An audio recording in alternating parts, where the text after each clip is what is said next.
تقدس الموب اسقوري. نوح علیہ السلام پیغمبرو بچی هغه مشرکو نو ته به ابراهیم علیہ السلام باندې توان ولګاوه کنه چې دا چې دی دا د اغر بچی اغر چې ونو دا مشرکو د څه ګډ وډی و. دا سلمان فارسی په خپل مجوسی او نکیم مجوسی او بلکې د مجوسیانو روحاني مشران ولې مجوسیت نه اسلام د وطن نشته دی. يهودي نه مسلمانېږي، نصراني نه مسلمانېږي، مجوسي نه مسلمانېږي. نو دا په دې عوامو تلبیس کې دا د پشان د جناس ورته دا کماقل بیوقوفه خلک چې ګمراه کړل.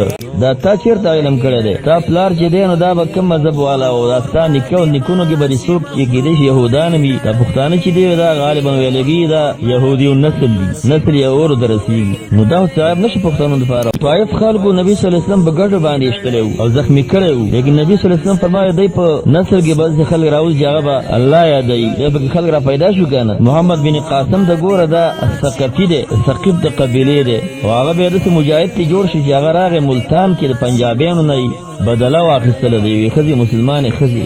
دوس محمد بن قاسم د څه وجه دا چې دی دا هغه چا زوی دی داغه پلرونو نبی صلی الله علیه وسلم بغټو بتیګو باندې اشتلې دی. دې جواب چې ګمله فتح المعطی کې شوی دی ملای علماء ته کړه د وسه پر یو جواب یې ونه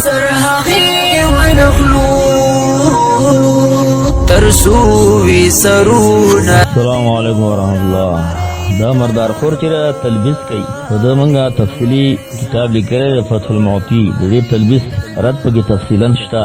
دا دلته لګیږي چې دا مجوسو کتابونه دي. ولی امام بخاری د نکچیو دا مجوسیو بردزبا دا صاحب خبر نشله. سلمان فارسی په خپل مجوسیو او نکیم مجوسیو بلکې د مجوسیانو روحاني مشران ولی مجوسیت نه اسلام د وطن نشته دی. يهودي نه مسلمانېږي، نصراني نه مسلمانېږي، مجوسي نه مسلمانېږي.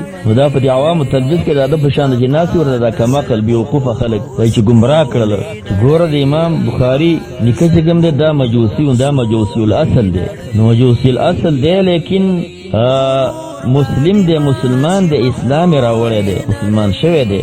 بے کتاب لیکلے دے فارسی گندے لیکلے په عربی کې لیکلے دے. فارسیانو جبه جره دا فارسی دا نو د عربی لیکلے دے. استانی که سل نکونه چې راځه مشه د عربی نشي لیکلے او ځکه دې طالب علم کړي دے. دا د بخارا دی او بخارا کې پاتې شوی نه دی. دا بخارا، سمرقند، حجاز، مدینه، مکه، شام، یمن، مصر دې زین د تل د علم کړي دے. نو دا تا چیرته علم کړی دی؟ تا پلار چې دی نو دا به کوم مذهب والا او دا ستا نیکه او نیکونو کې به څوک چې کېدای شي یهودان وي. دا پښتانه چې دی دا غالبا ویلګي دا یهودي نسل دي، نسل یې اور درسیږي. نو دا صاحب نشي پښتنو لپاره خو نسل کې به قسمه قسم خلک تیر شوي. طائف خلکو نبی صلی الله علیه وسلم په ګډو باندې اشتلو او زخمی کړو، لیکن نبی صلی الله علیه وسلم فرمایي دی په نسل کې بعض خلک راوځي هغه به الله یادوي. دا په خلک را پیدا شو کنه. محمد بن قاسم د ګوره دا ثقفي دی، ثقيف د قبيله دی او هغه به د مجاهد ته جوړ شي چې هغه راغی ملتان کې د پنجابیانو نه بدلا واخیستل دی وی خزي مسلمان خزي. دوس محمد بن قاسم د څه وجه دا چې دی دا هغه چا زوی دی داغه پلرونو نبی صلی الله علیه وسلم بغټو بتیګو باندې اشتلې دی. دا پلرونه بیل دی. نوح علیہ السلام پیغمبرو بچی هغه مشرکو نو ته به ابراهیم علیہ السلام باندې توان ولګاوه کنه چې دا چې دی دا د اغر بچی اغر چې ونو دا مشرکو بس ګډ وډی و. دا خلک وته ناس دا قلاره ګولېږي. دا کتابونه جری دا زمونږ د مسلمانانو کتابونه دي.